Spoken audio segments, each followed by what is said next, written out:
చరిత్రలో తొలిసారిగా మేడారం వేదికగా జరిగిన తెలంగాణ కేబినెట్ భేటీ ముగిసింది. ముఖ్యమంత్రి రేవంత్ రెడ్డి అధ్యక్షతన జరిగిన ఈ సమావేశంలో మున్సిపల్ ఎన్నికలు, గోదావరి పుష్కరాలు, మెట్రో విస్తరణపై ప్రభుత్వం కీలక నిర్ణయాలు తీసుకుంది.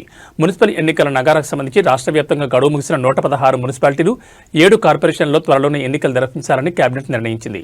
రిజర్వేషన్లు ఖరారైన నేపథ్యంలో త్వరలోనే షెడ్యూల్ విడుదల కానుంది. గోదావరి పుష్కరాలు 2027లో జరిగే పుష్కరాల కోసం ఇప్పటి నుంచి ఏర్పాట్లు ప్రారంభించారు. బాసాబ్ నుంచి భద్రాచలం వరకు టెంపుల్ సర్క్యూట్ను శాశ్వత ప్రాతిపదికన అభివృద్ధి చేయనున్నారు. హైదరాబాద్ మెట్రో ఫేజ్ 2 విస్తరణకు సంబంధించి భూసేకరణ కోసం 2787 కోట్ల కేటాయింపులకు మంత్రివర్గం ఆమోదం తెలిపింది.